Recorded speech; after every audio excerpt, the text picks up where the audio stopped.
And how much have we learned already, eh? It's unbelievable, isn't it? Oh, mate, definitely. It's just mind-blowing, mate. It is. It's just mind-blowing. Mind-blowing. Very addictive. Yeah, very definitely, addictive. mate.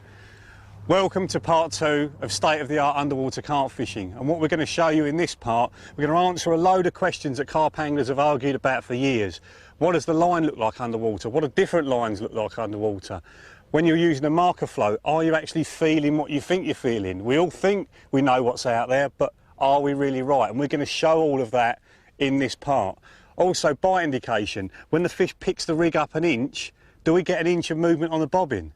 We'd like to think we do, but is it actually true? And do different materials make a difference to how much bite indication you get? Do lead systems make a difference to how much bite indication you get? So without further ado, let's get onto the marker float and see if what's out there is really what we think is out there. I want to get back onto this because it's pretty addictive.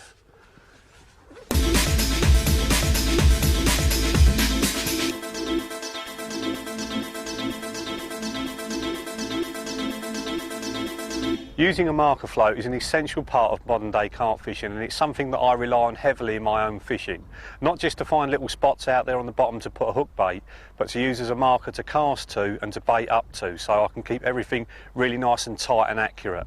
Now, in this video we've got the luxury of actually filming on the bottom what the lead's being pulled across, so we can dispel a lot of the myths. You know, we're pulling the lead back, we think it's gravel. Is it really gravel? We're pulling it back through weed. What does that actually feel like on the rod tip? So we can actually see the lead being pulled all the way back into the bank, which no one's ever done before. But what I'm going to do before that is I'm going to talk you through my marker float setup, because it probably hasn't changed in the last 4 or 5 years, and it is very, very important. The rod I'm using is a Daiwa Infinity X 3.5 pound test curve fast taper rod. Now, you see a lot of people with their marker rods. They're a cheap old carp rod that they used to use. It's got about 1 million eyes on it that won't cast very far at all. And when you think you can never cast a marker float as far as you can cast a rig, so really your marker float setup should be the most efficient casting setup you've got. So these Daiwa Infinity X's are really excellent for casting, and I use them for my fishing rods as well. The reel is a Daiwa 5000T tournament casting reel, which I've been using for absolutely years. You can see there the braid on that reel's gone very, very light in colour where I've used it for so long. Superb reels again. No point in scrimping on your reels for your marker rod. You really should be using the best reel you've got, because you want it to go as far out as your rigs. As I've said, I'm using braided reel line, which has got no stretch in it, so all the little vibrations travel down the line really well, so I can feel them on the rod, you know, to correspond with what's being pulled along the bottom. This is Hutchinson Sabre braid. It's a 15 pound breaking strain, which is very thin, only perhaps as thick as 4 pound mono. So it casts very well as well. So you've got the no stretch factor and also very, very good casting. And what I've done with that is I've put a mono leader on of about 2 rod lengths. It's a 20 pound Calder XT leader material, and basically that's to stop the float and the lead tangling on the cast, because there's no point finding a really sexy little spot out there and then finding the float won't come up to show you where it is. So it's very important, if you use braided reel line, to have a mono leader of some kind. Now, the marker float setup is exactly the same as I was using years ago. It's a Fox pike feeder stem, and it's actually used in the pike system that Fox do rather than the carp system. What it's actually designed for is for trolling behind boats and keeping dead baits off the bottom, but it's absolutely perfect for use with a marker float. It's a long straight stem, an eye on the top with a bit of foam just underneath it, so it will stand bolt upright off the bottom even when the line's not pulled tight. On the bottom of the stem, you can see there you've got a little clip, so you can easily change the size of the lead you're using as well, which is handy if you go from fishing a long way out to fishing right in the edge. You can also change the style of lead. Now the style of lead will make a big difference to what you feel on the bottom, but also how easy it is to pull the lead back. So I know out there we've got a bit of weed, so really I don't want to have a really fat lead like a pear lead or a flat pear lead, because it's going to catch up in the weed and the float and everything's going to get stuck, and I'm not going to be able to get it all the way in. So what I would do is change from a flat lead to a very slender lead. So the type of lead we look at really is something like the tournament casting lead there. A nice slender lead that's going to pull back through the weed. Now, if I know there's no weed out there at all, I wouldn't use that particular type of lead. Reason being, there's not that much lead touching the bottom, so the vibrations I get are not going to be that positive. What I'd do in that situation is I'd swap over to that fella, the gripper lead. That's very, very good for dragging along clean bottoms and feeling little differences in the bottom, whether it be a change from silt to gravel or gravel to clay even. And because that's got pimples on it and it's very, very flat, a lot of the lead is touching the bottom, sending a lot of vibrations down the rod to tell me what's out there. So lead's for all different occasions. If there's no weed, try a gripper. If there's loads of weed, you want a more slender lead. So in this occasion, I've got just a 1/4 distance lead on there. And what I'm going to do is tiptoe that through the weed. The float itself, you've got a little bead on the end there that just stops the ring going over the top of the float, and then a quick speed link there, so I can take the float off and change it for a darker colour if it's very, very bright. The float, all that is just a cigar float made by a local angler, one of my local tackle shops, Specialist Tackle in Romford. Very, very good float, flies really, really true. Easy to see at distance as well. It's a bit bigger than the Fox version, which makes it a little bit more buoyant, so it comes up a little bit easier. So basically that's my marker float system. Stayed the same for absolutely years, and unless there are any big developments in fishing, it's going to stay the same for the next 4 or 5 years as well. So what I'm going to do now, I'm going to put it out on an area where I know it's fairly clear out there. I think there's a bit of weed out there as well, but I'm going to give it a good chuck, and then we're going to pull it all the way in, and like I say, use that luxury of the underwater filming to actually film that lead being pulled along the bottom, so we can see if what I think is out there is really out there. So let's get this out. Got a bit of a crosswind at the moment, so makes it that little bit more difficult to get out straight. I'm using a marker on the far bank of some trees that are poking up higher than all the others in the distance there. And if I keep casting that same distance every time, I'm going to be bang on. There she goes. Just feather that down. Perfect. Just felt the lead down onto the bottom there, and we'll just tighten up and let the float up before I pull it back at all, just in case it's landed in some weed. If it gets clogged up in the weed, it won't come up at all. So before you start to pull back, always let the float up first, and then try and tiptoe that lead through the weeds. I'm going to show you in a minute. Okay, just let the slack out first of all.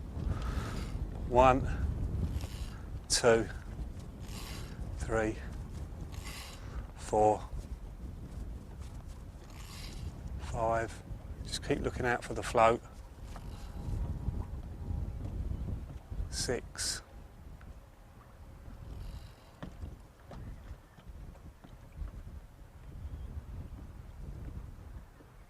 7, just wait for it to come up. There's a bit of a crosswind here, so it takes a little bit longer to come up, and we're up. 7 feet with a little bit of slack, so it's probably a little bit shallower than that. So we'll pull that back down now, and we'll have a look at what that looks like on the bottom. We'll see what it's landed on. Pull it until it goes tight. That means the float and the stem are right close together. And then we're just going to tease it back with the rod up in the air, try and tease it through the weed.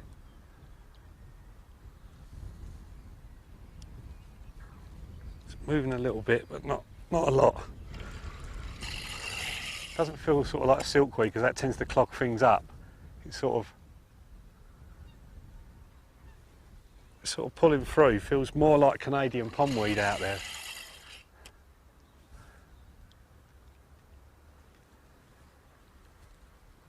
Still catching on things. Just trying to pull back until we find the edge of this gravel that's out here. Right, that's a bit easier to pull. So what we're going to do now, let the float up again, just mark that spot. 1, 2, 3, 4, 5. Right, let's just come up to the top. Yeah, the distance between the reel and your marker on the rod doesn't really matter. It can be 5 anything, 5 bananas, it doesn't matter, as long as you're pulling the same distance every time. So I reckon it's around a foot. If you're looking for a spot that someone else has told you is 5 foot deep, obviously it needs to be a foot in front. But if it's only you doing it, it doesn't really matter. Right, so we tighten up the clutch, pull the float down to the bottom, tighten down again, and then we'll tip-toe it through again. Now I can feel that that's pulling across stones and things like that at the bottom. It's moving a lot easier than it did to begin with. The other reason you know it's more like Canadian pondweed is the float's coming up easily. If it was silkweed, it'd get clogged up every time. That's just coming back nicely now. Just tipping over top of stones, caught on little bits of stuff out there, but that's more than clear enough to have a bait on. Just tipping along the top there. That's lovely, lovely and clear now. Right, okay, let's let the float up again, see what depth we've got. 1, 2, 3, 4. Right, it's up at 4 foot now, so it's come up a foot just in that short space. Now, if I didn't know the swim at all, I'd be letting the float up every 6 foot to see if there was a difference in depth, because there might be a little bump or a little gully or something that I want to put my bait in. But I know it fairly well out there, and I know it's pretty uniform, the depth. So we'll have to float back down to the bottom again. That's it, and then just tip-toe along. Even though I'm on clear, I'll keep the rod up, just in case there's any weed out there, because I don't want to drag everything into the weed. 1.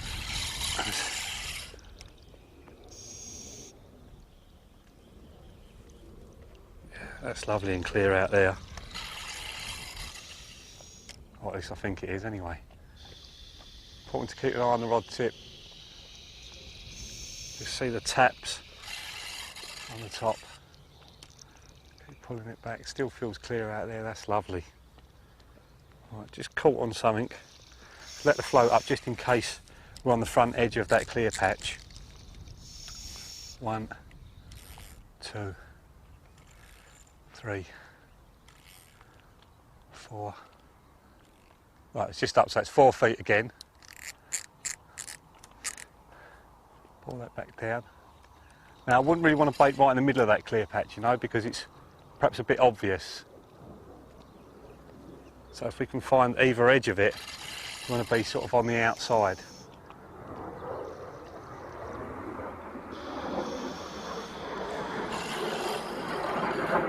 Still just tiptoeing through.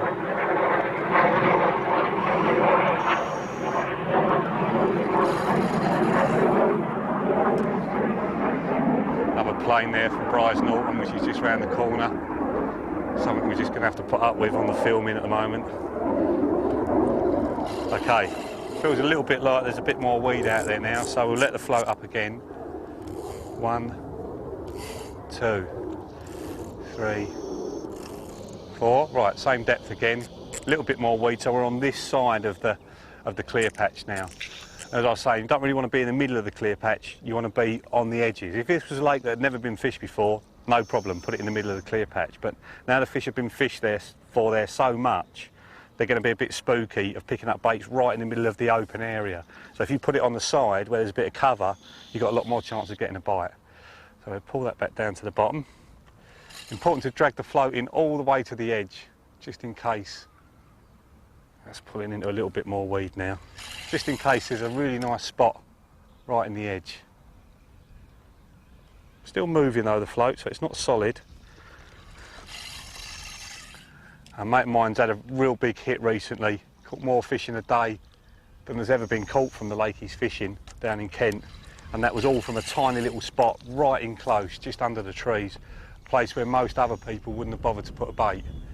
So it's important to get your marker all the way into the edge. Just pulling through a bit of weed again now.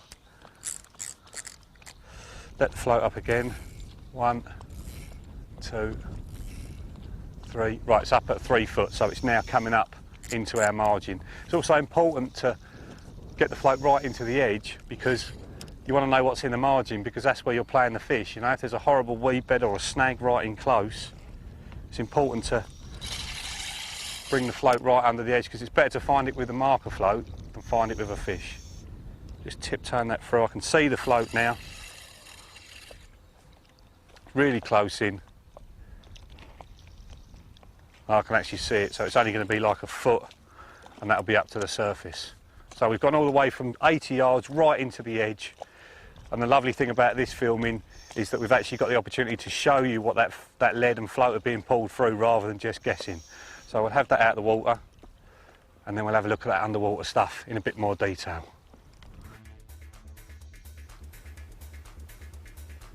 First of all, look how well camouflaged the lead is by comparison to the bottom, and that's just testament to the fact that we really take a lot of effort in making sure that the colours of the powder coating are right for the lake bed, not for what people think is actually down there.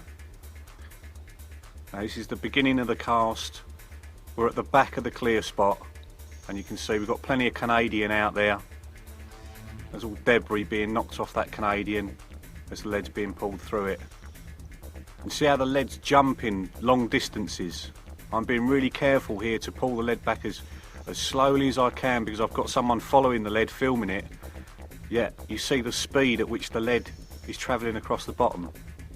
Really nice little area there we've just scooted right over the top of.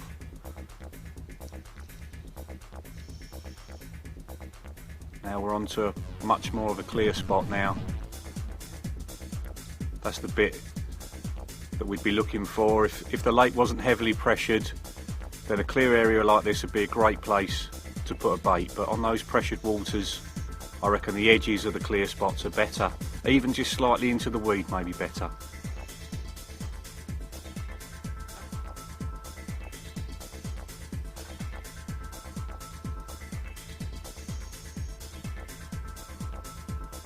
See that stem working perfectly there, letting that float come up. If I had just a lead on there, it might have got caught in that Canadian, not been so effective. So we're through a clear patch now, back into a little bit more weed, and I wouldn't worry about this. If you see weed of this sort of depth on the bottom, that's more than fishable. I'd definitely even just cast a bottom bait onto weed like that. And when I'm pulling back, this feels really clear to me, that yet you can still see that there's bits of weed, and you've only got to have a cast drop a few feet short of the float and you can be into weed again, and yet we still catch fish. So I wouldn't be too paranoid about this and think that you've got to be on a perfectly clear patch, because I think those fish are far less finicky about picking the baits up than we think they are. Let's see there, we've got a little bit softer stuff on the bottom. Although it's tipping over stones, every now and again the lead's just disappearing into the bottom a little bit, where you've got areas of soft gravel and areas of much harder gravel.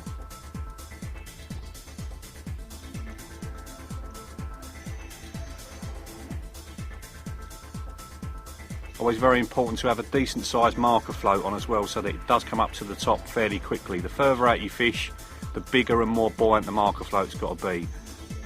And as I've said before, this design really is the one to stick with. Cigar shaped marker, flight on the top, they fly really straight, and ones of this size are more than buoyant enough as well.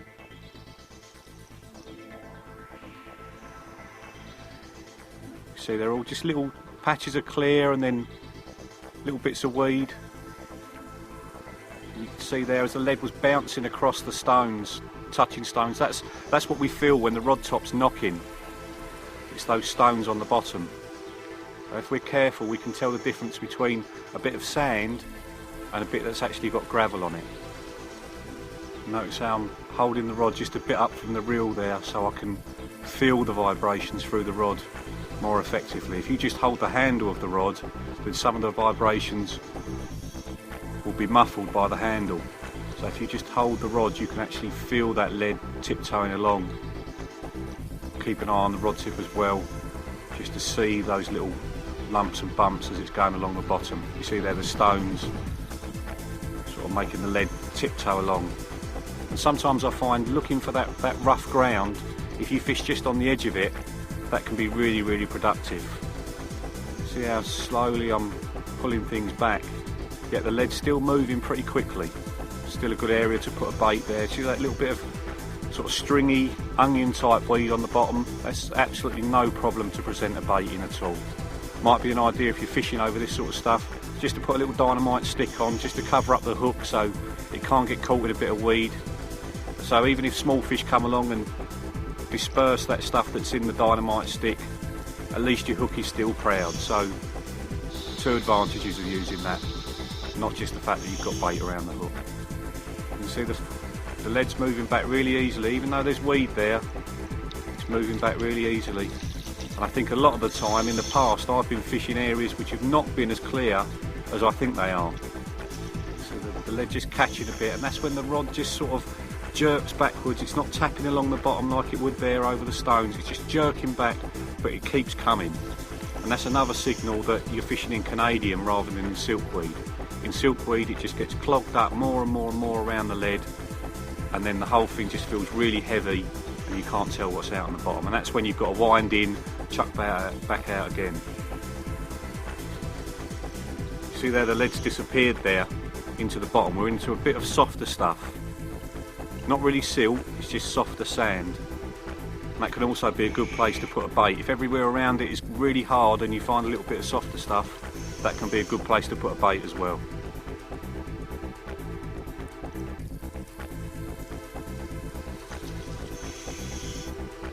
There we see again a little bit of darker bottom there, a little bit of silt before we go on to our clear patch.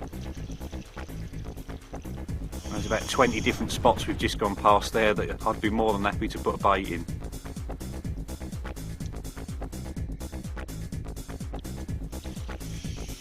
Okay, we're into a little bit more weed now.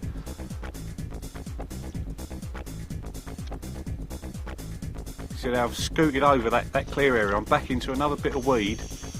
I've scooted over that. That was a lovely little patch to have a bait on. Another little one there, and I'm back into the weed again. So it shows you when it's weedy, you've just got to be so careful. And that's what I was talking about with using a slender lead like the tournament lead, and really just tiptoeing that lead back through the weed. Bearing in mind I'm trying to go slowly here, and I'm still scooting over things, so you just can't be too careful. Look at that little spot there, that was perfect for a bait, and I'm just straight over the top of it again.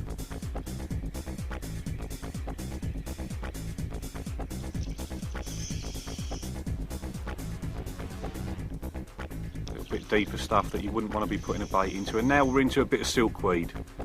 You see there's still bits of Canadian there, and the silkweed's growing all around it, and this is the stuff that is going to clog the float up. And you see there we've got a little bit of raised stuff on the bottom, and it's pinged off of that and it jumped right across an area. Now there could have been a little clear spot there and we could have completely missed it. Much heavier Canadian now. You know, the rod's got a lot more pressure on it to move the lead. Still jerking along, but it just shows you still can present a bait in stuff that perhaps with the marker float doesn't feel like you can. Good presentation in this situation might just be a pop-up straight off the lead. Use a bit of that solar foam, just a nylon hook link, sort of 12 inches long. As long as you can feel the lead hit the bottom, if that bait's presented somewhere in that Canadian there, you've still got a chance. Or the other option is to put on a dynamite stick, fish a very short hook link with a heavy lead, and work on getting that lead down to the bottom. The dynamite stick masks the hook, and then you've got a little patch of bait amongst all that weed. That can work as well. So if you've got fish in the area and it's very, very weedy, there are things you can do to overcome it.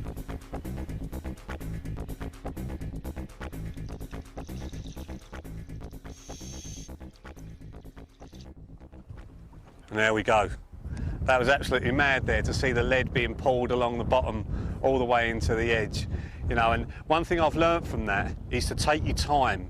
You know, when you're pulling the marker float back, you can pull it back too quickly. You see there, it was scooting along really quick. You know, you can pull it over really interesting features. So I've learned to just take my time a bit more and just tease it back just a few feet at a time, you know, so that you don't miss those little clear patches that I was scooting over. You see how the lead was catching up in bits of weed and scooting past little clear bits. So you've got to be so careful when you're pulling marker float back, especially if you don't know the area. The other thing I noticed out there that I never would have considered before was the plumes of mud and sand that were coming up off the bottom as I was pulling the float back across the clear areas. Now, people call marker floats carp scarers. People like Lee Jackson from the tackle box really doesn't like using them, you know. And when you look at things like that, you can see what might be scaring the carp. It may not necessarily just be the float. It might be the plumes that are coming up off the bottom, and that's something that I would have never ever considered before. So that little insight there has taught me a lot about using a marker float, and I'm certainly going to slow things down, take more care, and hopefully I'm not going to miss some of those really lovely little spots out on the bottom. Now, we've done it on a spot there where we know we can drag it all the way in, and I was pretty good with my estimations. What I thought was Canadian pondweed was Canadian pondweed, and because it doesn't grab around the line and the float will still keep coming up, so I can tiptoe it through. But what we're going to do now is cast it out into deeper water where I think there's silkweed out there, and we're going to show you what I think is going to happen is the silkweed's going to get clogged around the float, and it's going to be much harder for the float to come up. So we're going to move around on the point just a little bit, cast out into the deeper water, and then do exactly the same thing. Follow that all the way in and see if what's going out on the bottom is actually what I think is going on the bottom.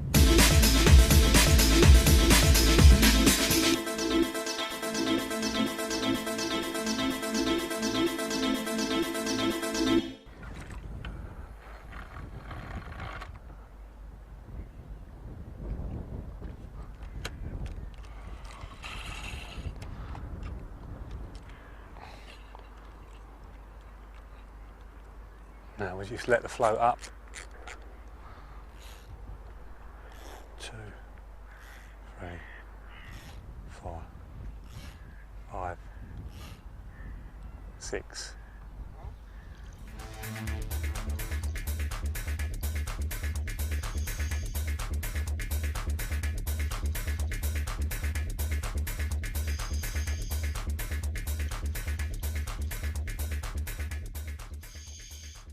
Now remember, I've got a stem on here as well, so the length of the stem and the float are almost completely engulfed in weed. I'm still managing to get it to move, but it just shows you what a difference using that stem can make.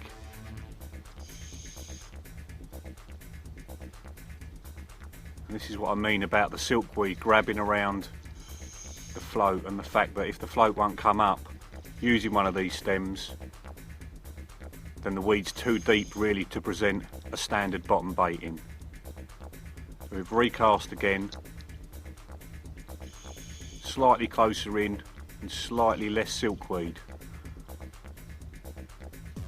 You see all the silt and everything that's all caught up in that silkweed. We always think the silkweed, when we get it in, it's all really clean because we've wound it in and all that stuff's been washed off it, but you can see the amount of sediment that's caught in the silkweed. Now this area here is definitely an area where you could present a bait. You've only got really a few inches of silkweed. There's the perch there having a look. Quite a good fish as well by the look of it. So the float's coming up. We've got a little bit of weed tangled around the line, but that's inevitable if you're fishing around silkweed. You just see the bead there that stops that ring getting onto the top of the float. Essential part of the whole setup, that bead. You see the amount of sediment that's been kicked up by our man with the camera, and that's going to happen when fish are feeding in that area as well, and it may be something which brings other fish into the area. You see as I'm pulling back now, sort of breaking bits of weed, and the lead's moving, but it's a little bit harder to get it moving than it is through the Canadian pondweed. Again, this area I'd be more than happy to present a bait. You could definitely feel the lead hit the bottom here.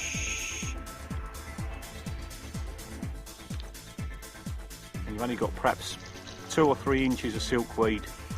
I'd be quite happy even just to put a bottom bait out on top of that. providing you haven't got too long a hair so that it can't get snarled up in the weed. I'd be more than happy to do that. Something we noticed on part one was that the fish were far more ready to pick up a bottom bait than they were a pop-up. And there's no real reason why when you're fishing over weed, the same rules wouldn't apply. So I wouldn't, normally in this situation, I would only put a pop-up on before doing this filming. But now, especially if I was going to fish with a dynamite stick, I'd be happy to put a bottom bait out in this situation as well. Just having the confidence that if you've got a fairly short hair on and the hair's coming off somewhere around the bend of the hook, the whole thing isn't going to get too snarled up in the weed, and when a fish comes down to pick it up, it's actually going to be able to get the bait in its mouth. Probably the worst thing you can do in this situation is use quite a high pop-up, you know, thinking that there's too much weed out there and you've got to pop up straight off the lead, 6 inches or a foot. That's just going to stand out like a sore thumb. Now, on unpressured waters, that may get you a few bites, but I reckon on pressured lakes like Horseshoe, you're going to need to keep that hook bait as close to the top of the weed as humanly possible. And that's why I think a bottom bait or a very, very low pop-up that's got the shot maybe only ½ an inch under the hook, is going to be the most effective setup in this situation.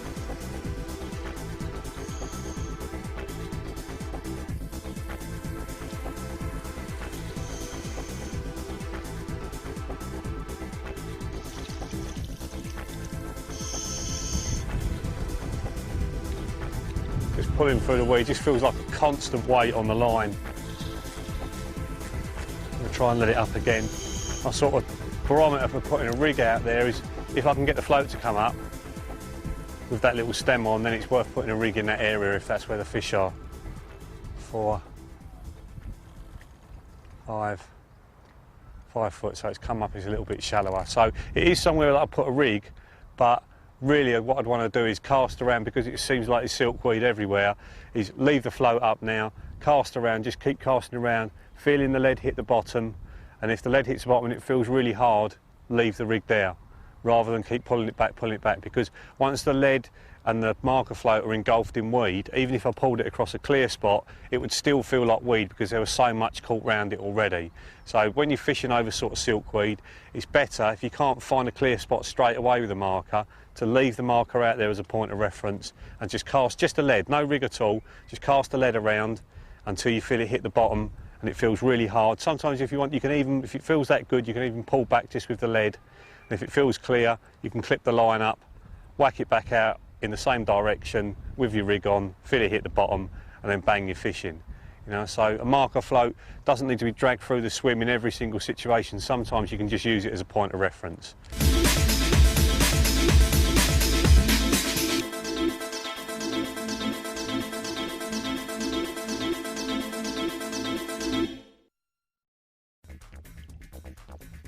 Okay, we're pulling our float back down to the bottom to give our cameraman a point of reference so we can see if I am as close as I think I am.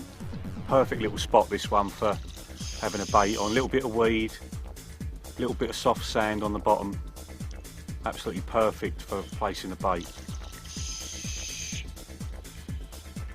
And you can see if I'm in the middle of that spot, away from the weed, I want my cast to be dropping exactly below the marker float, and that's why this is so important, this section, so you can see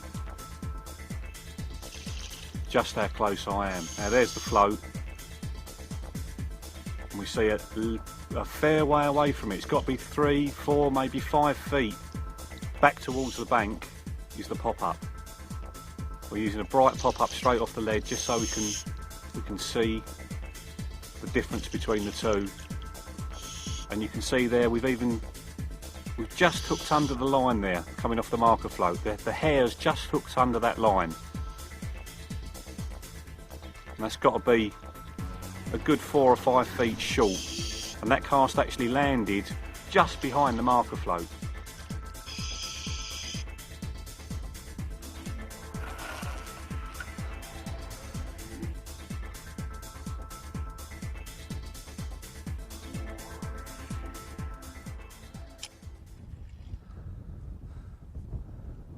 Right, let's have a look how close that is to the marker. It looks pretty close to me, only a foot or so away, but where has it dropped on the bottom? That's better. That's the sort of casting that you want to be doing. If you're spodding and you're hitting the marker float with the spod every time, that's how close you want to be. I'm a couple of feet maximum off to the left of the float and at almost exactly the same distance. So you can see there, it's landed just behind the marker float, dropped back like a pendulum, and as we can see from the underwater footage, it's landed really, really close to the lead. So you need to make sure that you're just a little bit past the marker float when you're casting in this sort of depth of water, 4 or 5 foot. In deeper water, I think you're going to have to go further past it. So we're going to go into deeper water now and do the same thing. Okay, what we're going to do now is we're going to cast the rig out into deeper water. Instead of actually leaving a hook link on it, I've put a marker float on it this time so it's easier to see on the bottom. And I'm going to get that as close as I think it needs to be, and then we're going to go and have a look on the bottom and see just how close I get it.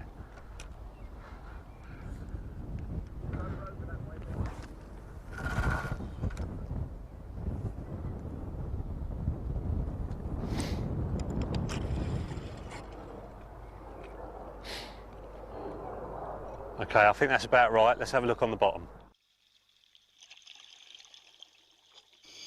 Not too far away at all. You can see the 2 marker floats pretty close together. Dropped a little bit short, maybe a couple of feet.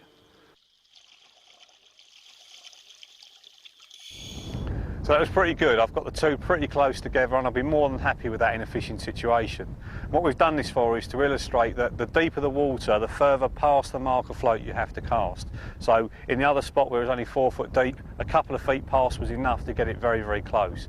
6 feet deep needs to be about another foot past. So the deeper the water, the further past you have to go. And what I think is it's probably about half the distance past the float to the depth of the water. So if it's 12 foot deep, you want to be about 6 foot past the float. So what we're going to do now is have a look at one of the things that's argued about and talked about by carp anglers all over the country and probably all over Europe. What does the line look like underwater? I've always wanted to know. I'm a braided reel line fan. I know it's more visible underwater, but I don't know how much more visible. So we've got a load of different lines set up on 4 different rods, and we're going to show you those now from the tip of the rod right down to the rig.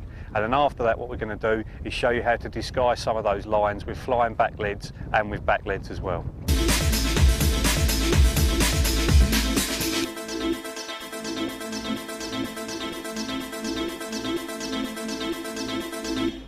I reckon line is probably the most scary thing from the fish's point of view. So what we've actually done is set 4 of the most popular lines used today up on these setups. We've put them out at the same range and we're going to film every single one lingering over the rig, going right up to the surface. So I'll talk you through the 4 that we're using. The first one is the Gardner GR500 sinking braid. Very popular line, very good if you're fishing in the edge and you want a little sink down on the bottom. Next to it we've got a floating braid, Berkeley Whiplash, which is my favourite braid. It's the line I've been using for the last few years. Obviously because that's floating, is that going to be different in the water? Is it going to be more or less visible? We're going to show you that. The next one along, Berkeley Big Game, an all-time classic.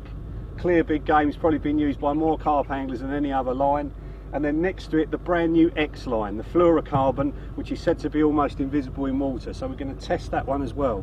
And what we're going to do with some of these lines is we're going to drop on things like back leads and put on flying back leads and see if they actually make a difference to the angle of the line. Because we all think they do. We all think back leads hide the line, but do they really? So without further ado, I'm going to get in there and start answering a few questions.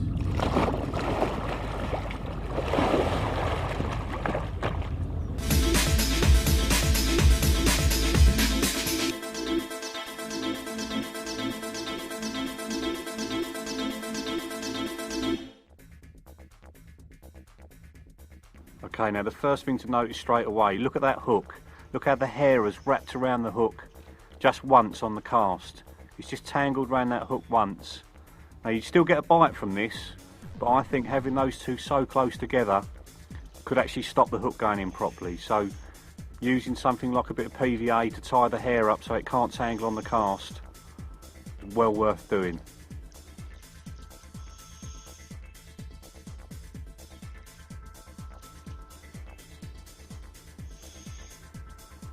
Now you see, while it's close to the bottom, that braid is quite difficult to pick out, so the colour of it when it's close to the bottom is good. See how quickly it's actually off the bottom. It's going over the top of that bit of weed. It's off the bottom fairly quickly, and as soon as it's off the bottom, it's much easier to see. That's probably only a few feet where that was actually on the bottom. And remember, this is a sinking braid.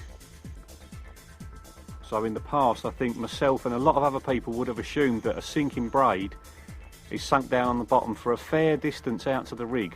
But you can see there, because we've put a bobbin on straight away, which is the way that everybody fishes, we've tightened that line up very quickly, and consequently we've not given the braid the time it takes to take on water and actually sink to the bottom.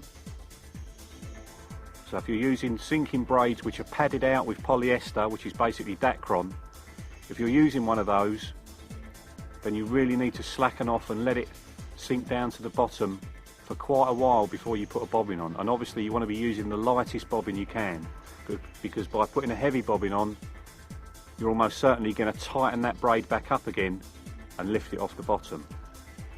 You see there, we're probably 10 or 15 yards away from the rig now, and that's clearly visible well above the bottom. Now before you all start thinking I'm never going to use braid ever again, you have to bear in mind that my best season ever was on floating braid, which I dare say is going to be even more off the bottom than this one is.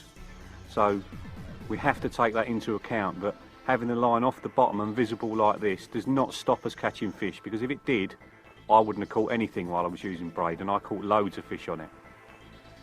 But the beauty of this camera work is that we can actually look and see how it looks underwater and actually do something about disguising it, because the materials themselves are good, but it's a way of disguising them and keeping them close to the bottom is going to be, I think, the most important thing when we're fishing with tight lines.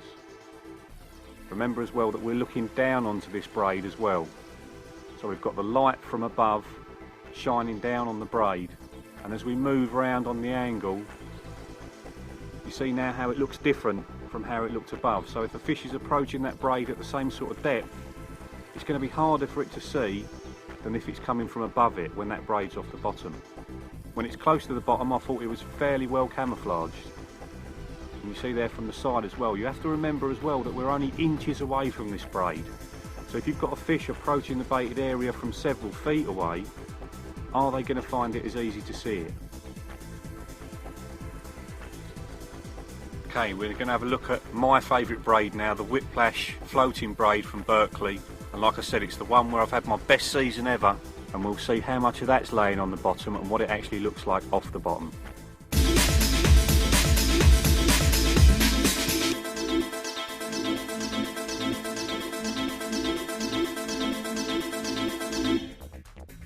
Now the first really important point to note is you see there the hair hasn't tangled. It wasn't wrapped around the hook. The rig's exactly the same as it was last time from a hooking point of view, and it hasn't tangled. So it doesn't happen every time, but by putting a little bit of PVA tape around the hook, it's going to guarantee that it doesn't happen at all. Now close to the bottom, again it's fairly well camouflaged, that braid, but it's not on the bottom for very long.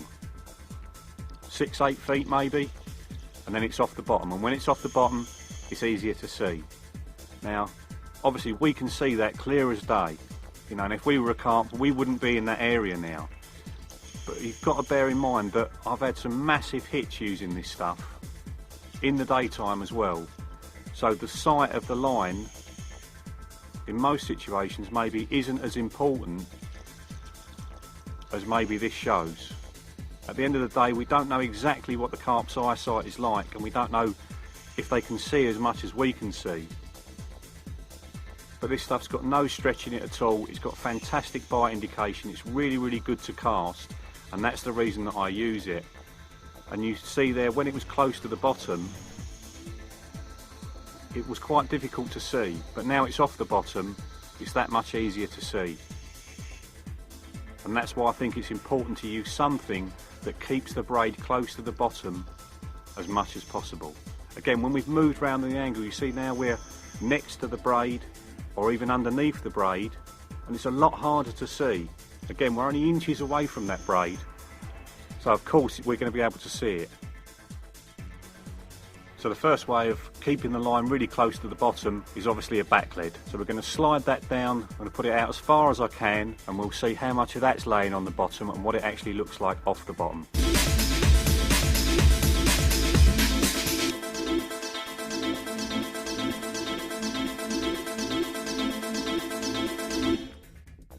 You see there again, the hair hasn't tangled this time. Sitting proud. Okay, now the good bit. How close is that line to the bottom? It's just cutting through the weed there, but it's not on the bottom by any stretch. If fish were feeding around that line, they'd definitely be touching it. They're feeding on spod mix or something around that line. And just the depth of the weed there is just holding that line off the bottom. So in between where the weed is, the line is off the bottom. So it's still going to be visible to the fish, and they're still going to be feeling it as they swim around the swim.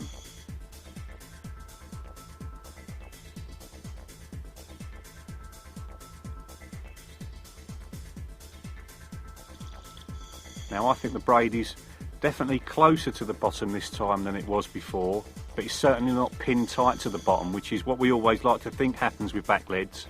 That line's pinned tight to the bottom all the way down to the rig, and it's totally hidden from the fish. Well, this shows that that's not the case. I've slid out that back lead as far as I can into the edge, and it's made some difference, but not a massive difference.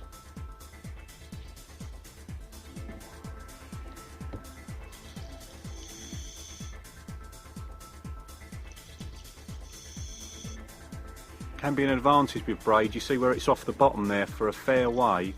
It can be an advantage that it's not actually laying through all of the weed, and you haven't got to drag the fish through all of that weed because it's actually laying along the bottom. So it's not always a disadvantage to have the line off the bottom. You have to remember that. If it's very, very weedy, you've got lots of Canadian pondweed, as long as you've got the bit near the rig on the bottom, so the fish, when they're around the rig and when they're feeding on the baited spot, are not spooked by the line, that's the important thing. The line hasn't got to be on the bottom all the way back to the rod.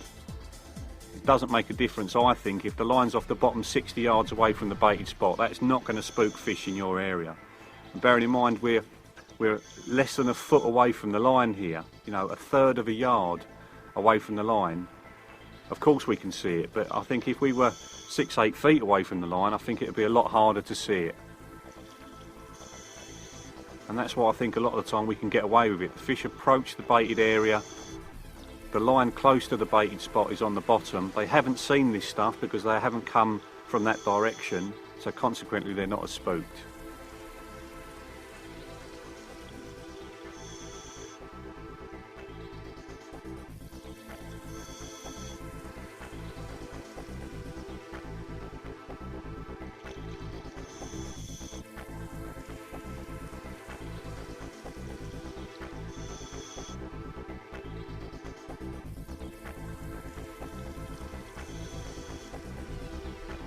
Okay, we're approaching the back lead now. The line's lower in the water, definitely, than it was the first time.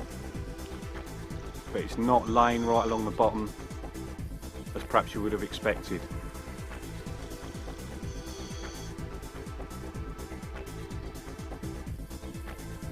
Another thing to think about, you always think back lead's in the edge, it's going to pin the line down to the bottom in the edge, so when you're playing a fish under the rod tips, there's no chance of the fish getting hooked up in the line. Well, this shows that's not so. That's probably a worse situation for playing fish, because you've got the line a couple of feet off the bottom, right under the rod tip. So if a fish gets under that line and you've got a back lead on as well, you're in serious trouble. And there it is. I've slid that out as far as I can. It's gone into some Canadian, and although it's dropped the line lower down in the water, there's no way it's pinned it to the bottom.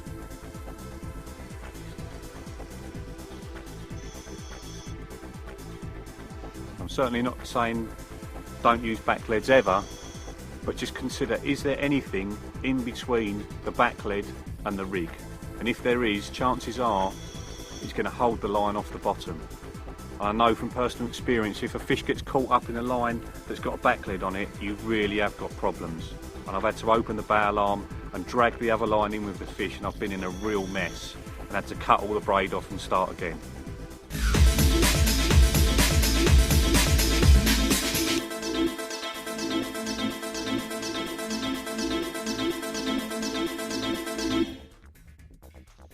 First thing to look at here is the pop-up, how far the pop-up is off the bottom. Don't necessarily need to have it popped up off the bottom like that.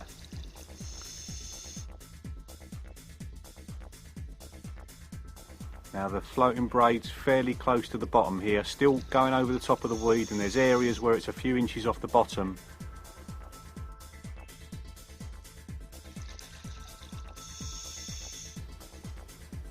And there's our olivet.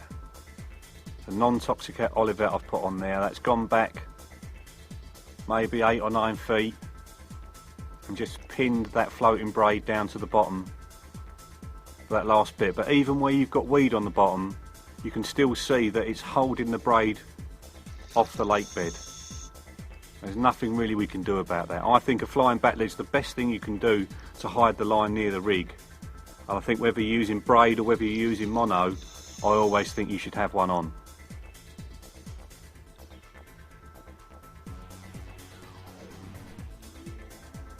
So that khaki rig tube, excellent on a clear patch, but over the weed, not as good.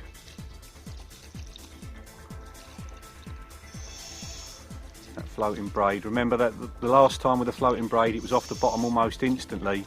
This time that flying back lead has definitely kept it closer to the bottom. But you see there now, it's off the bottom again. It's only kept it close to the bottom, right near the rig. And now the whiplash is maybe 18 inches, 2 feet off the bottom already, within maybe 10 yards of the baited spot. So the further you can get that flying back lead to fly back on the cast, the better. And the ones that I've found are the best for that situation are the Gardner flying back leads. A little bit heavier than the Fox ones and a little bit heavier than the Olivets I've used, but they really do seem to fly back 10-15 yards. That keeps that last bit around the rig pinned to the bottom as much as you possibly can. This footage has obviously shown that it's not pinned exactly to the bottom like we think it is, but it's better than if you're not using one.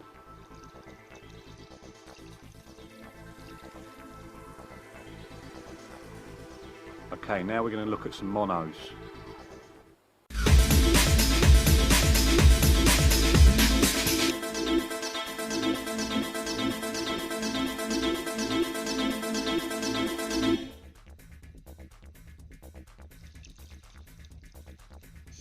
A couple of bits of maize and a little bit of yellow foam on there, just popped up off the bottom. I'll maintain what I said before, if I'm fishing over this sort of bottom where it's very hard, little bits of weed, a few rocks, then I'd be inclined to use a bottom bait rather than a pop-up. Now you see our cameraman struggling to find the clear big game. You can just about see it there. And what we've done is we've tied markers onto the line. There's one there, just to make sure that our cameraman can actually follow it, because it is that much harder to see than the solid colour of the braid. That's one thing our cameraman noticed straight away, that the clear monos were definitely much more difficult to see. But a real interesting thing to notice here is, look how far off the bottom that mono is already. I always used to say to people at exhibitions, if you're fishing 60 yards out, the last 20 yards of line's on the bottom. You can't get the line tight enough to get it off the bottom. But I was totally wrong. Especially when we've got a bit of weed out on the bottom like this. Within a few yards, that mono was off the bottom. And all I've done is put on a medium-sized hanger onto the line and just kept the line fairly tight. It's not bowstring tight by any stretch of the imagination. But you can see there how it's holding that line off the bottom pretty much straight away. So again, the same with the monos as with your GR500 sinking braids. You need to really sink the line, and if possible, if it's not too windy, pay some line off the reel with the rod tip in the water and give that line the opportunity to actually sink. Because the closer it is to the bottom, the less visible it is for us, and I would imagine the less visible it will be for the fish. easy to see from this footage how the fish can be line shy. You know, that clear big game's pretty easy to pick out in the gloom. We are very close to it, remember, but it is still visible to us. So it just emphasises the point how important it is to get as much of that mono or braid close to the bottom as you possibly can. And a flying back lead, to me, is the best way to do that. Notice as well how the visibility of the line changes as the angle we film at changes. From the side and from below makes it a lot harder to see that clear big game than if we're from above. If you're below the line looking up, you're looking at the white sky, and because the big game is a lot closer to that colour, it's going to be harder to see. If you're looking down and it's off the bottom, you've got a dark bottom below it, and that makes it easier to see. So if you've got fish up in the water, they're probably going to see the line easier.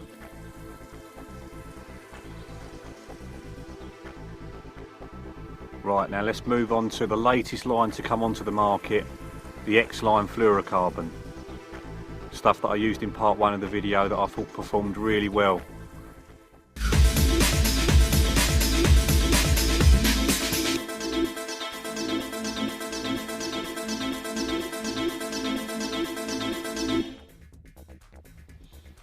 Again, our cameraman noted straight away that it was really difficult to see this stuff.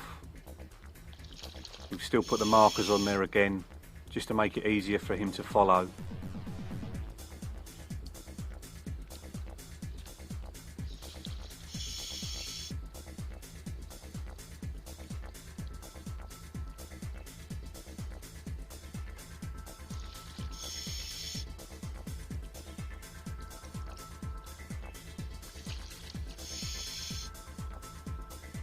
The fact he's moving around and getting back in position is testament to just how difficult this stuff is to see underwater. Remember, he's right on top of it. Just see it there in the bottom of the screen. And like all the other lines, the closer this stuff is to the bottom, the more difficult it is to see, the more it blends in with all that weed and gravel and everything else. This stuff is heavier than normal mono, so it sinks quicker. And also more of it seems to stay closer to the bottom, which is obviously an advantage.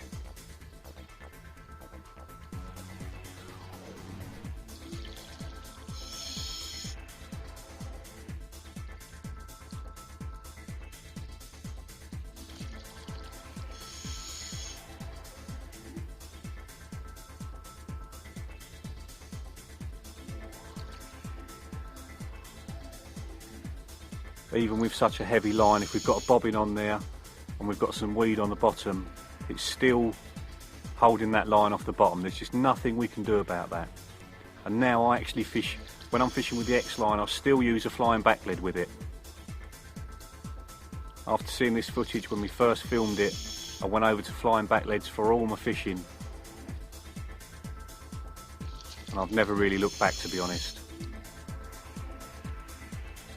So the X-Line, it is visible, we can see it, but I think it's less visible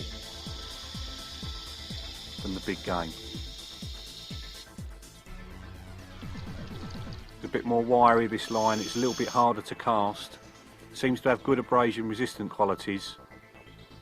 So it's not a line for every occasion, but I think for the vast majority of carp fishing situations, when you're fishing under 100 yards and you've got clear water, definitely worth looking at this, or something like the clear big game, or even the green big game.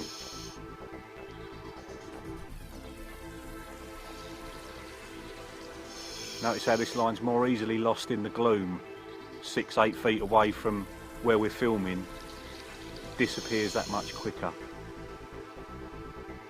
It's little things like this, little improvements that you can make to your presentation that can make a big difference. Another thing to note is how close this is to the bottom even now, even 15-20 yards away from the rig. It's that much closer to the bottom than the other lines. We're using exactly the same weight of bobbin on here, just a solar dangler with one of the small weights on it. The line's not tight, it's just the weight of the bobbin that's keeping it tight. And this X line is definitely closer to the bottom. There's no flying back lead on here, there's no normal back lead on here.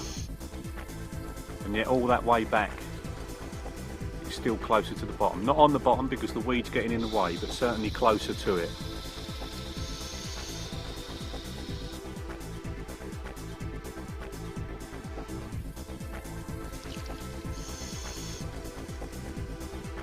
Notice when we go right over the top of the line and actually look down on it, it's a lot less visible than if we're looking into the line from a couple of feet away. These are all things that we've never been able to look at before and never been able to actually appreciate before, how the way we look at something, the angle we look at something will change its appearance. I certainly make a point now, if I possibly can, I use the lightest bobbin I can. I pay as much line out as I can, so as much of its line along the bottom as possible, just to try and camouflage it that little bit more.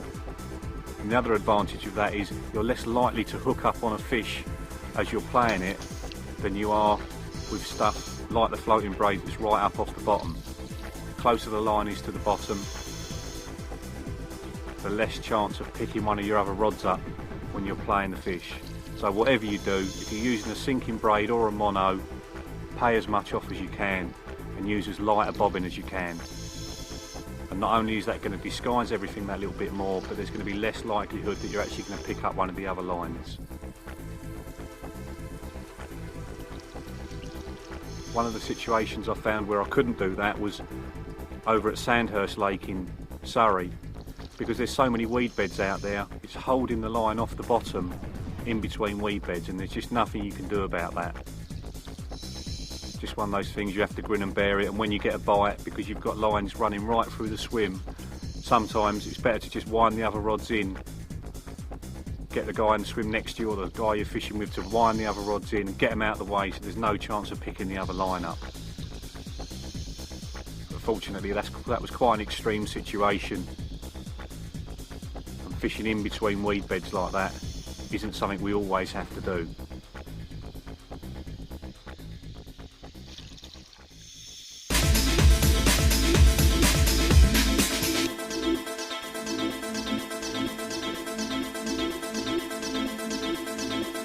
Shock leaders are an essential part of modern day carp fishing, either to take the force of the cast when we're distance fishing or as a snag leader. So when you're playing fish in snaggy conditions, the snag leader rubs against the snags, and rather than the line breaking, hopefully he's going to rub over them, past them, and you're going to get the fish in. We've got two setups here, both completely different. The first one on there has got 15-pound Berkeley big game on it, attached to 45-pound Quicksilver. Now obviously 45-pound Quicksilver is the thickest material you can get. That's the stuff there. Now I've always been concerned about this stuff and the way it would look underwater, because it is very thick and I've never been quite sure about the colour. So what we're going to do is we're going to whack the rigs out there and actually film this underwater from the rig right up to the rod and see what it all looks like and how close to the bottom it is. So I'll talk you through the rig on this one first of all. Basically it's a standard lead clip on one of the Calder lead core leaders there, 30-inch long lead core leader, just with a pop-up rig on. And the reason we're using pop-ups for all this stuff is it's going to be easier for our man who's actually filming it to actually find this on the bottom. So we're not saying use pop-ups in every situation, but that's basically a new prototype hook link we've got on there called Hybrid. Not exactly right yet, but still better than anything else on the market as far as I'm concerned. That's still in development. And then we've got a size 6 Calder long shank hook, which is due out in the summer of this year as well. 4-ounce distance lead on there, just a normal, simple swivel lead system. And what we're going to do as well is we're going to linger on the rig and see what that actually looks like out on the bottom, because we've used the marker float on here. It's a little bit weedy, a little bit gravelly, and we want to see how these present the bait as well. So that's the first setup. Second setup, as I said, is completely different. What we've got on the reel is this stuff. That's my favourite line up till now. 30-pound Berkeley Whiplash. It's a floating braid, very, very thin, the same thickness as 6-pound line, so you would hope that it's going to be a lot less visible than the mono. Attached to that, one of the other lines. One of the situations I found where I couldn't do that was over at Sandhurst Lake in Surrey, because there's so many weed beds out there. It's holding the line off the bottom in between weed beds, and there's just nothing you can do about that. Just one of those things, you have to grin and bear it, and when you get a bite, because you've got lines running right through the swim, sometimes it's better to just wind the other rods in, get the guy in the swim next to you or the guy you're fishing with to wind the other rods in, get them out of the way so there's no chance of picking the other line up. But fortunately that was quite an extreme situation, and fishing in between weed beds like that isn't something we always have to do.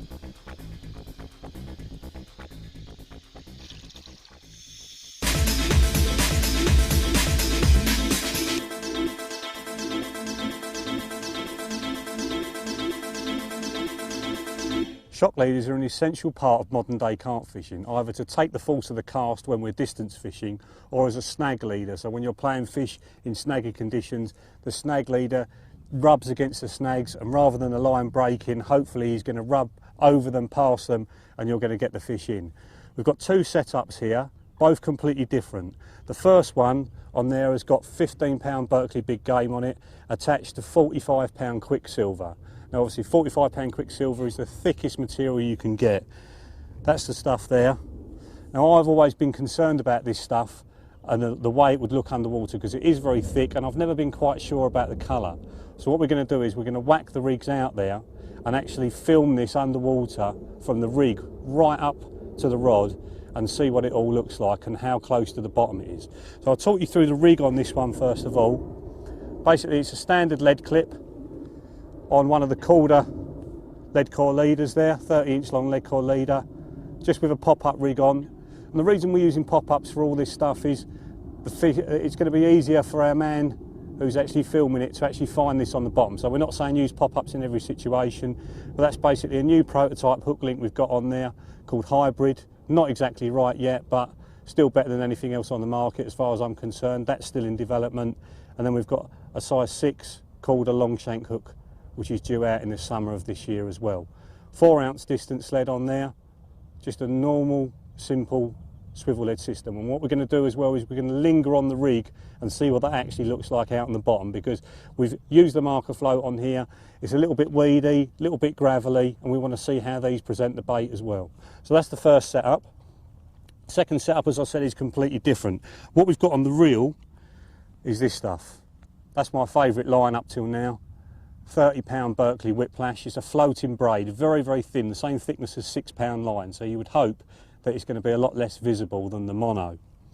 Attached to that, we've got a 50-pound Berkeley Whiplash leader.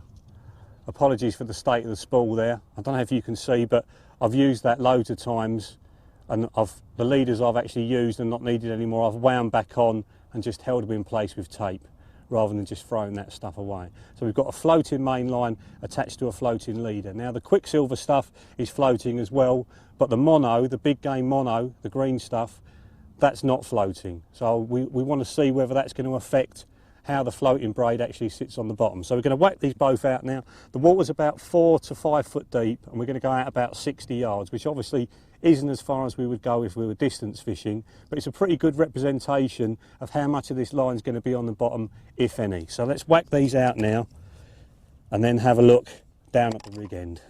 We'll put out the big game one first. I've just wet the line in advance so that it comes off the spool nice and easy. And we'll just give this a bit of a whack out there. Out she goes. Okay, that feels nice and hard and fairly clear out there. Just tighten up to that. We want these all to be set up just as though we were actually fishing, so we're not doing anything different from the norm. We're using the same sort of weight of bobbin, same sort of tightness of line as we would do normally to give us as true a representation as possible. Now, the Whiplash sails out that much better. Just before I cast that, I'll just show you the rig just before that goes out. Basically different from the other one. It's a 4-ounce flatliner pear lead, because it's on a shock leader, it's on one of these shock leader sleeves, so if the line snapped, the lead would actually come off the end there, down the shock leader, over the top of the shock leader knot and away, so that's nice and safe. So we've got a pop-up on there again, also to make it easy for our cameraman to see it out there. The same type of hook link, a ring swivel on there which is pulled almost into the shock leader sleeve there, so it's not going to act as well as a ring swivel, but it's still going to help on the anti-tangle side of things. So we'll whack this out there and have a look at what this looks like on the bottom as well.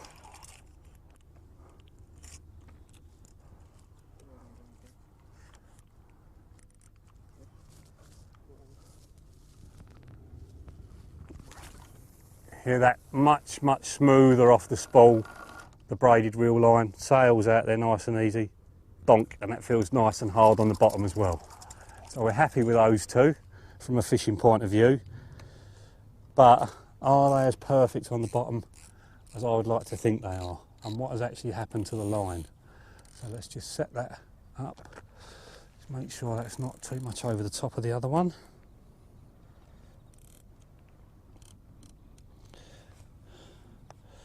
Bobbin's on, Delkim's on, let's just tighten that up.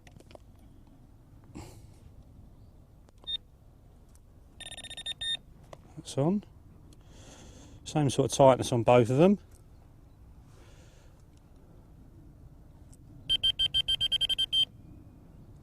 Okay, now for the good bit. Let's have a look at what they look like out on the bottom.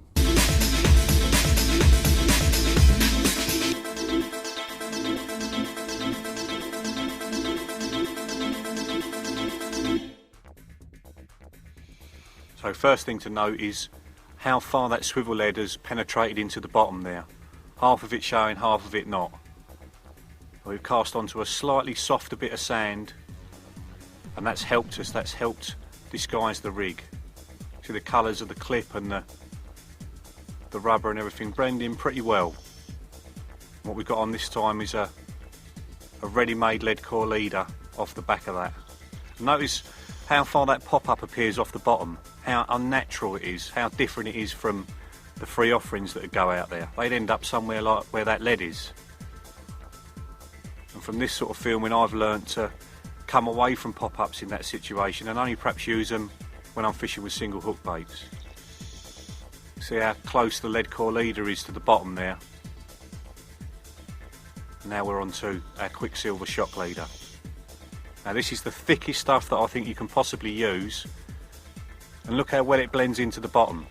I was always dubious about the colour of the Quicksilver, but this shows that it's a pretty good colour, especially against this kind of bottom. You always have to take into account what sort of bottom you're fishing over. Is it a mature gravel pit that's got lots of silt and lots of dark stones and stuff? Maybe this wouldn't be the right colour in that situation. But over this, over sparse weed and bit of gravel, bit of sand, this browny colour seems to be a really good colour. Now we've got no back lead or anything on here, and notice that it's staying fairly close to the bottom. Quite difficult to pick out in the gloom. We're probably 10 yards away now, and there's our leader knot. That's our connection to the 15-pound green big game. At that point, the length of the leader were perhaps only a foot off the bottom, which is less than I thought it would be. I thought it'd be further off the bottom than that. But it's the fact that the big game is a mono, and consequently if it's left slack it will sink to the bottom. That's actually helping the shock leader, which is a floating line, which if you just left it loose it'd float up off the bottom. The mono's helping that and helping to keep it closer to the bottom.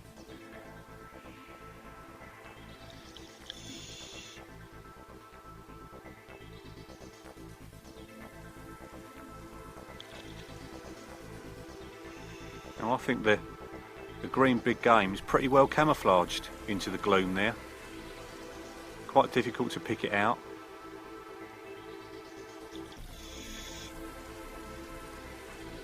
Remember, the camera's right on top of the line here, so of course we're going to see the line that's really close to it, but look out into the gloom, look how difficult it is to pick out that green big game.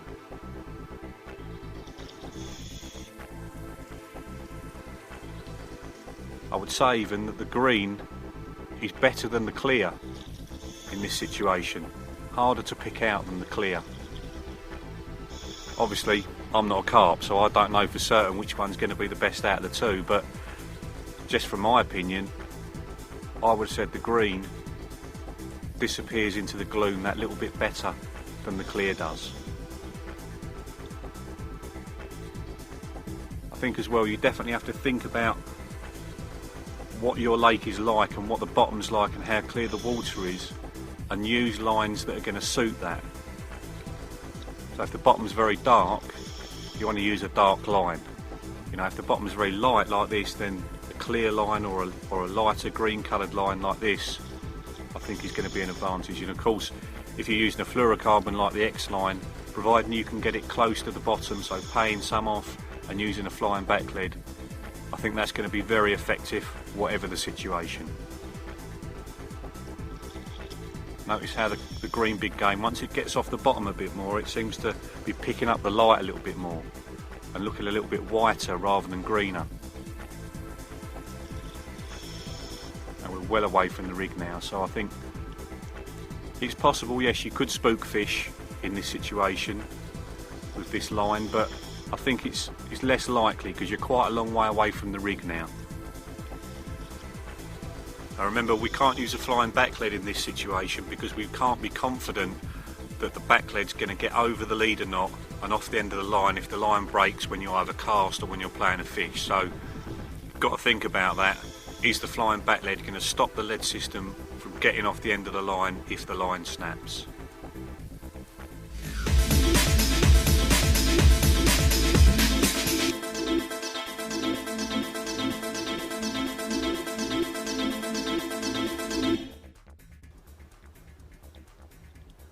Now for all you inline devotees, this bit of filming here is worth the cost of the video on its own. I've got a 4-ounce flatliner pear lead, I've felt it down onto the bottom, it feels hard, it feels perfect, and look at it. It's got into a soft bit of sand on the bottom, and look how that hybrid hook link's poking up straight off the bottom. It's horrible. 6 inches off the bottom that pop-up is totally unnatural, and if I'd used a swivel lead in that situation it wouldn't be anything like as bad.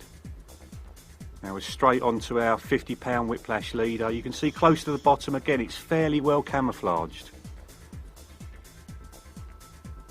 Not that easy to see at all, but it is off the bottom fairly quickly. We've got a floating braid attached to another floating braid.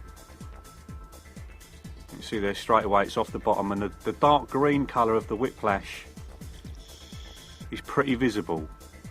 Now the browny colour of our quicksilver was a lot less visible against that gravel and against that sparse weed than the green colour here.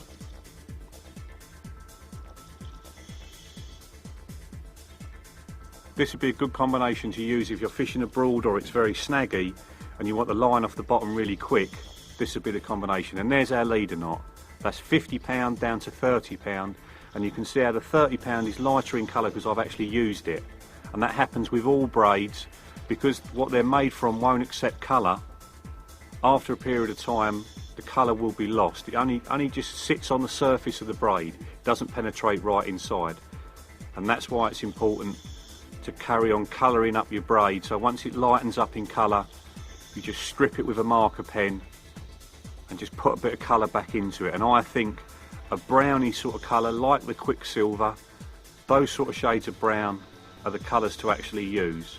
And as you stripe along the braid, because you won't colour the whole braid in one go, it breaks up the look of it. So that's a good little tip there. If any braid anglers out there, if they're using braid that's getting lighter and lighter in colour, you can see how visible it is on the bottom. Darken it down with a marker pen somewhere in the brown spectrum, and that's going to extend the life of the braid and obviously hide it as well.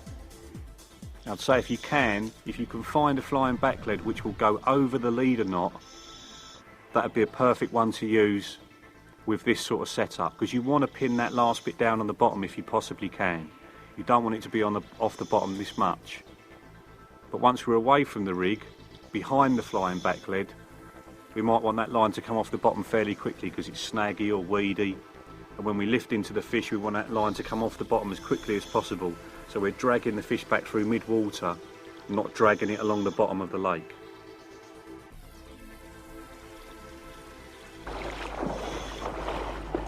Oh, well, how mad was that? The sinking braid, not really sinking braid if you've got a tight line on. So the thing we've learned from there is make sure you slacken that stuff off, let the water absorb it, and what we found is the longer it stays out in the water, the lower it gets, the more the water's absorbed. What you've got there is a floating braid with a sinking braid woven through it.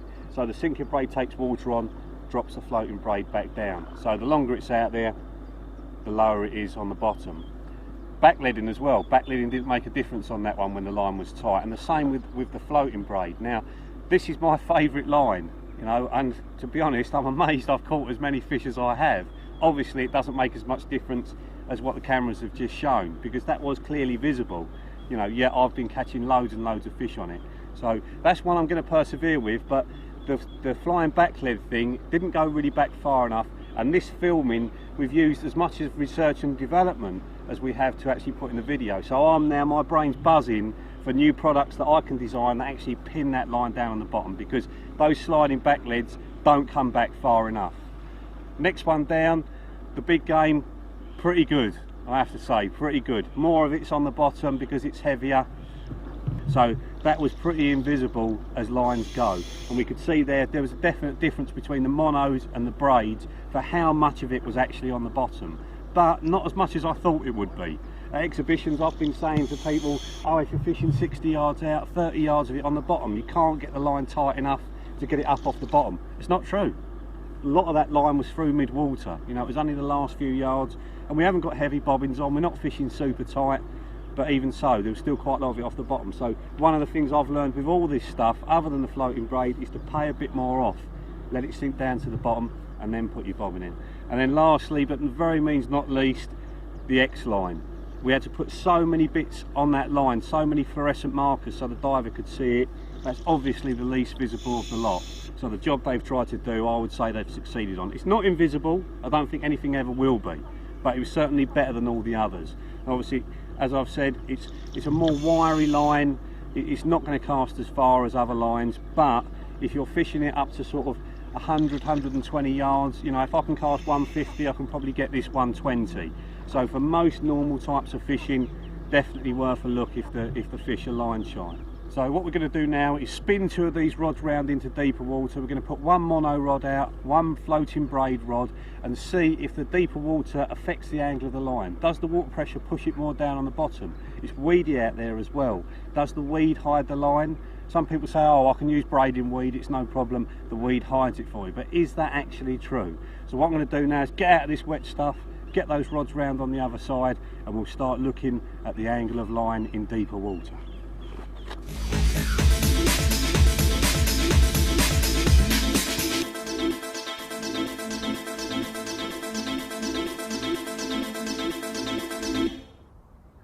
We're here on location at RMC's Blue Pool in Reading, filming parts 3 and 4 of state-of-the-art underwater carp fishing, and I can tell you I've already got some amazing footage for you. What I'm going to talk about now is my spotting kit, because it's been updated very, very recently, and I wanted to bring you bang up to date with the latest developments. First of all, let's look at the reel.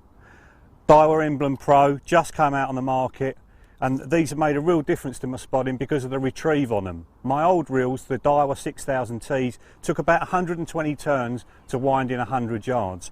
These take 80 turns. Because the spool is that much thicker in circumference there, because it's that much bigger there, it's so many less turns to wind it in. And believe me, if you're fishing at over 100 yards with a spod with any consistency, you need something like this to make the job easier for you. Very, very smooth, nice big handle, and a nice big flat bit on the handle there you can see. Just makes it really easy to wind that in, and I'm sure this is going to get absolutely covered in spod mix as I start getting into using it. The line on the reel is Berkeley Whiplash in 20 pound, as thin as cotton. It's as thin as 4 pound mono, so you can imagine how thin that is, and it's super supple as well, so it's going to come off the spool really, really easily. And that really does aid your casting, can put yards on your casting. That's tied to a new leader material that we've brought out called Armour Cord.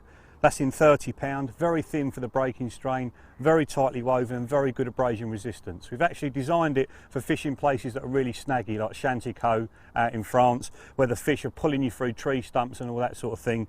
That's what this stuff's designed for. But because it floats, it makes it an ideal leader for spodding, because you don't want any of the line when you're spodding to sink. Because if it sinks, you've got to get it back up to the surface again before you can start winding in the spod. So that's tied on with a 5-turn water knot, which is a really, really tiny knot for tying braid to braid, and that will get you real long distances. I've probably got about 8 or 9 turns of the leader on there, just enough to take the force of the cast and then bang it's off and onto the light line.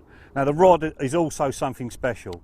This is a Daiwa 13 foot 3 3/4 Infinity X blank, but it's cut down to 12 foot. So I've had 6 inches cut off the butt, 6 inches off the tip. So that's made it 4 1/4, 4.5 pound test curve. And the thing I like about it, it's very light in the tip. So it's not tip heavy, it's not pulling the tip down, and it springs back straight really, really quickly. That's called a fast recovery, and it's found in all fast taper rods like this one, and that's why I use the Infinities for my fishing rods as well. When you cast, once the rod has bent, it comes back straight almost straight away, so the line's going straight through the eyes, and that makes it go further. Very, very powerful in the butt and very, very responsive in the tip, and it just makes casting easier. There's no point making the job hard for yourself, and I'm not the most amazing caster in the world, and I want all the help I can get. Something else different about it, it's custom built, as you can see, and I've had a full length duplo handle put it on it, which I prefer, and the handle is longer than the handle on a normal rod, maybe 2 or 3 inches longer than a handle on a normal rod. And the reason for that is a tournament caster said to me, the further apart your hands are when you're moving the rod, the easier it is to create tip speed. If you imagine if your hands are only this far apart, imagine how hard it would be to bend the rod. Having them this far apart makes them so much easier. So having a longer handle on your spod rod, if you're going to have one made, will definitely get you extra distance. There's 5 eyes plus a tip. You've got a 40mm butt ring and then single leg rings on the tip. That's really, really important, I think, because it makes the tip lighter, which means you can compress the rod easier, and it just makes the whole job that much easier. So single leg rings on the top for less weight, triple leg on the butt for strength, and then a longer handle as well. That's what I would advise if you're going to have your own spod rod made. So that's my spodding kit. I want to talk to you about the spods that you've seen being used in part 1.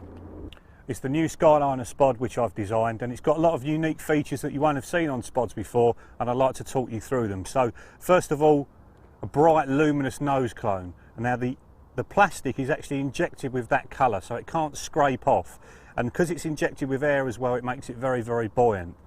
That keeps a lot of the spod out of the water and makes it very visible, which is really important. If you're spodding a long way, there's nothing worse than not being able to see the spod out at range. So very, very bright nose cones, and we've actually got one in orange as well. This is the one that I use for 90% of my fishing, and this colour, the yellow colour, is really good when it's just getting dark. You know what it's like, you get to the lake late, you're spodding, it's just getting dark, you're struggling to see the spod, you can change over to that colour and you can see it for just that little bit longer. So they're pretty much indestructible. They're nail gunned into the top of the spod as well, so they're not going to come off. You haven't got to worry about glue breaking or anything like that. Next thing is the front fins. Now that definitely is unique because we put a painting on that. The front fins keep the nose up in the air longer, which makes the spod go that little bit further, and people also tell me that it keeps the spod flying straighter as well. So that's another unique feature. One of the most important things on here is the hole configuration. You've got a round hole, which is still quite a large hole, then an oval hole, which is even bigger, and then nothing. And what that does is it gets the spod to flip round to the largest hole, the oval hole, and stay there. So you'll notice when I'm winding it in, it will fizz in along in one line. Rather than fighting with the surface of the water, it will just stay in one line all the way in, and that makes the job so much easier. The wall thickness of the spod is very, very thin, and that makes the spod really, really light. There's no point having a spod that weighs 2 or 3 ounces because you're casting 2 or 3 ounces every time for nothing. You want the spod to weigh as little as possible, and these weigh just over an ounce, 1.3 ounces in fact. Next thing along, you see there it's tapered towards the back, just like a lead is. Now that does 2 things. 1, it puts more weight in the nose, which makes it more stable, and 2, it reduces any spillages because obviously it's getting smaller towards the back. So that's another unique feature. And the large fins as well on the back, they're moulded into the body just the same as the front fins, and what that does is that keeps the spot up in the air and keeps it going true. If you've got a fin that's actually glued onto the body, they snap off when they're in your tackle bag and you end up throwing the spot away. And the last feature of all, and by no means the least, long stiff tails. No one's put long stiff tails on the back of a spot before, and what this does is it gets the back of the spot out of the water and enables it to glide along the surface rather than fighting with the surface. Anyone that's done any amount of spodding at all will know it's a real pain if you can't get the spot back. It's fighting along the surface and it takes forever to wind in. So that's another unique feature which really makes a big difference. And on the top of those tails we've got one of these E-clips, and that enables us to take that colour of spot off and put another colour on when the light changes. There's also a black nose cone, so when it's really sunny and you've got a chop on the water, you can actually see the black one better than you can see any of the other colours. So 3 colours for 3 different light conditions. So what we're going to do now is just have a quick look at our spod mix, and I'll just talk you through that, and then we'll do a little bit of spodding in Joe's swim. Okay.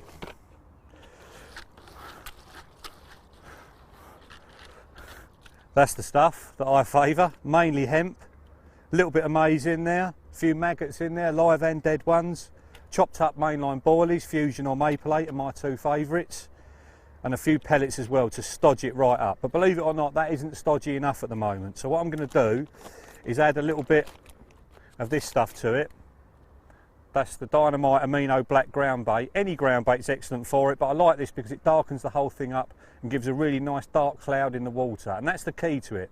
Not losing anything out the back of the spod and creating that cloud effect. It definitely brings the fish in quicker. So we just add a little bit of that to our mix. The nice thing about this is if you overdo it and it goes too sticky and it won't come out the spod, you just add more water and then it stodges it back up again. So that's, if I put hardly any in there, and that's just about enough. It's because of the big holes in the spods we're using, it's going to clear really quickly out the spod, and you'll notice when I'm spodding I'm going to flick the tip of the rod a few times, and what that does is that lifts the spod up to the surface, just the back flicks up to the surface and back down again, so you're almost shaking the gear out the back of the spod. You don't want to be flicking it too hard that you're pulling the spod along the surface, you're just flicking up the back of the spod and just dropping that bait out. So you want every grain, especially when we're fishing at over 100 yards as Joe is here, you want every grain to get out to the fish. There's no point losing half of it halfway out. So I'm going to wash that lot off and show you what this setup can do. Right, so what I'm going to do first of all is just wet this braid up because it is very thin. It's liable to get in horrendous wind knots if you cast it when it's dry. So we just splash the spool up with plenty of water, waterlog the braid, and that's going to stop any problem. If you can see there, I've already got it clipped up on the spool.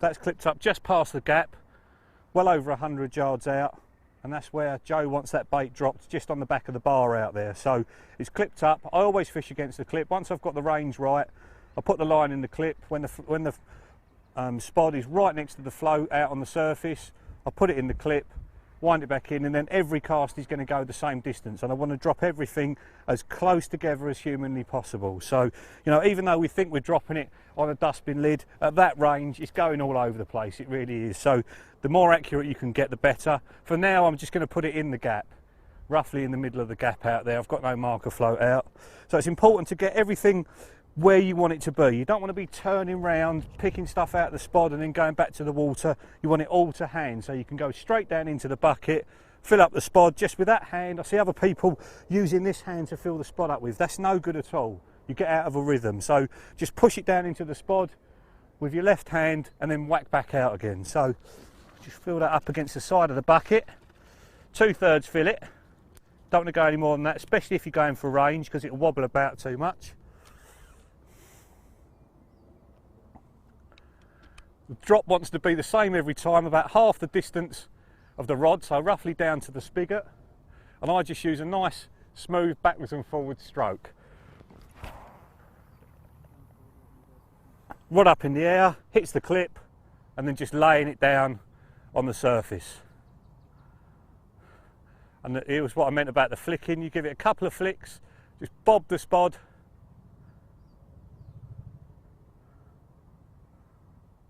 on the surface a few times, because if you wind the spod back in with stuff in it all you're doing is leaving a trail of bait towards you over the top of the line, which is the worst thing you can do. Just get that up to the top. There he is.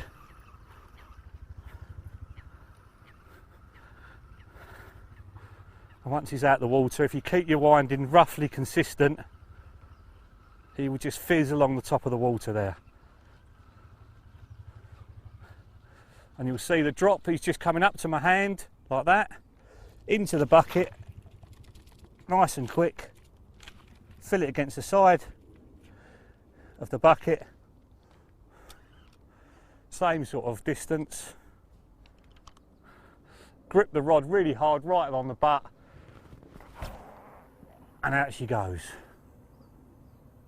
Hits the clip, back in roughly the same position.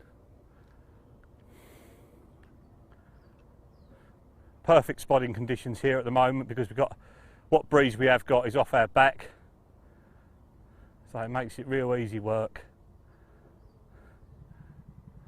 It's better to have the spot out there another 10 seconds and it dump everything than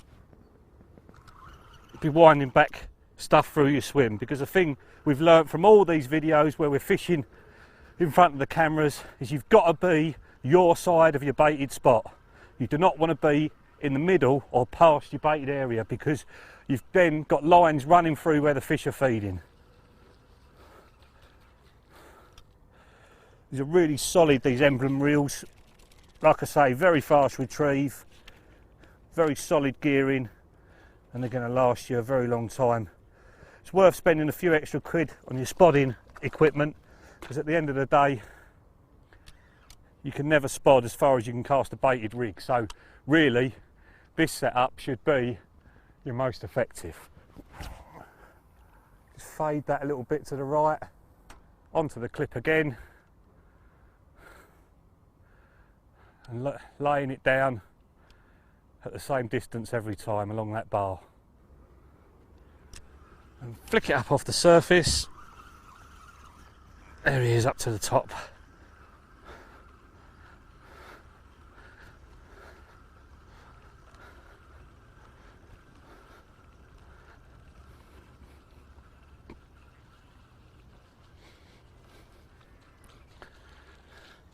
There we go, up to my hand.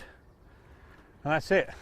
A very up-to-date insight into the latest tackle and tactics available for spodding and for spod mixes as well. So I hope that puts a few more extra fish on the bank for you. I'm going to carry on getting this out in Joe's swim. Hopefully he's going to get a bite tonight. You look at all the mud down the side of this fish. I thought it might have been damage on the fish to begin with, but it's definitely clay or something down the side. We've noticed that the carp, they're just picking at stuff. They've not really got their heads down and just feeding constantly like you would expect. They're coming into the spot, just having a mouthful and then going. And that's the one that we had, that fantastic linear. And look at all the small fish coming in behind it, just picking up the suspended behind them. We noticed they haven't fed off the bottom, the small fish, they've just fed off the suspended. So if you see small roach and stuff just tipping the surface above your baited spot, that could be an indication that stuff's being knocked off the bottom and the roach are feeding on it just above. Another linear. We're almost growing tired of seeing these linears. There's just so many of them in here like this. Just stunning, stunning fish. Tench as usual, being very cautious around the hook bait. See the lead in the middle of the shot there, and the little bit of pop-up maize clearly visible.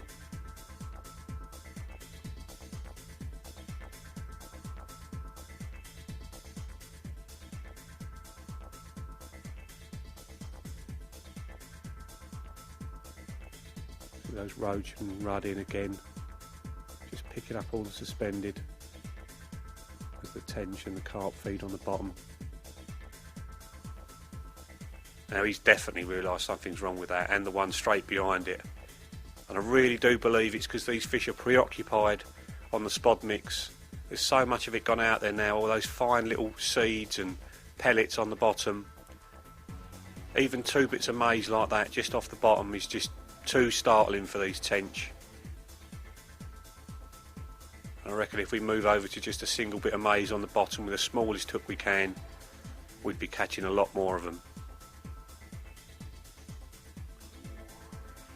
I really thought that before we did this filming that the fish would be picking it up and getting away with it, but with small hook baits like this bit of maize and a bit of foam, they're just not picking it up at all,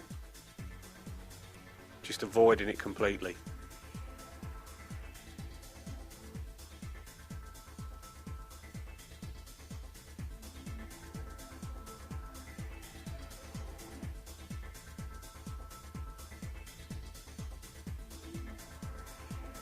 See again, that one there, I've definitely seen something's wrong and has avoided that. And I really do believe it's that last couple of inches of the hook link which is the thing that they're spooking off.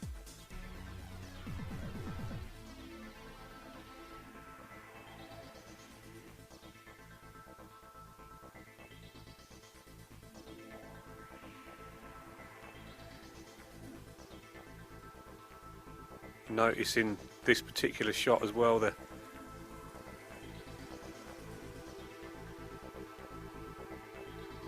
carp there moving right over the top of the rig, not spooking off the lead at all or the tubing. Tubing's lying nice and flat, in contrast to the last shot where the tubing was actually off the bottom.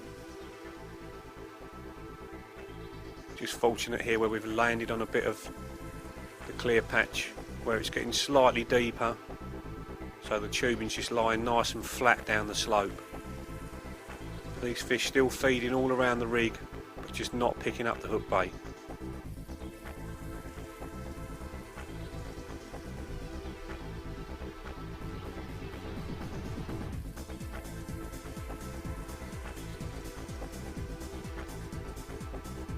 See, I knew we had this luxury every single time. I don't know whether we go fishing more or less, but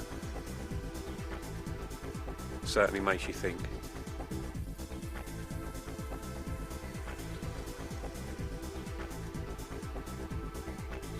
Bigger rud in the swim now. Another tench avoids it. I've heard a lot of feedback from part one of the film of people saying that the tench are cleverer than the carp and the carp are stupid. Well, you have to take into account the tench are a much smaller fish than the carp. So all of this tackle is going to look bigger to them than it will to a carp. If a tench was 25 pound, I doubt if it would be as finicky as these 3 and 4 pounders. So it's something to consider definitely. And also to work it into your fishing. If you're fishing for smaller carp, you want to be using smaller, finer tackle. You go over to a water that's perhaps match fished on very light lines and small hooks, and then you start fishing with size 6 hooks and great big leads and thick hook links, you're not going to get as many bites. So if you're fishing that sort of water, it pays to scale everything down. That fish there, not spooking off of it, but at the same time not diving straight onto it. The carp now getting a little bit more confident, they're spending more time with their noses stuck to the bottom.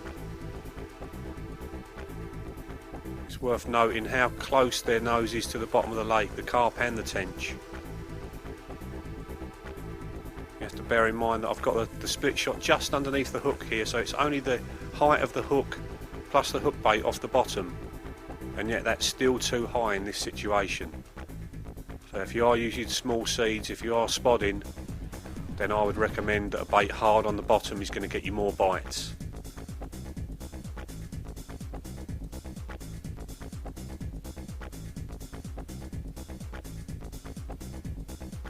Not going to get a lot closer than that. That's awesome. That's the fish that we do eventually catch, the 25 pounder. He's avoided it on that time, but he'll be back, I'm sure.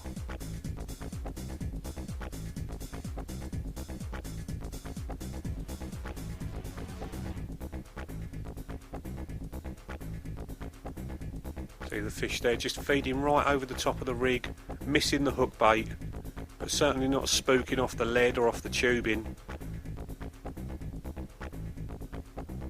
I really think it's the last part of the hook link that we want to try and conceal more than anything else. That fish with all the clay down the side of it has obviously been feeding somewhere else or rubbing itself on the bottom somewhere else.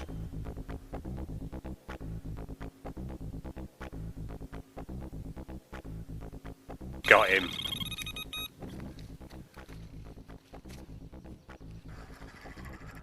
Yes, we are, we are into our first carp. My legs are shaking like a leaf, like a leaf. This is our first carp ever caught on camera. Let's just pray we get it in. We've got a little tiny hook on that we're fishing for the, oh, he's going. Whew.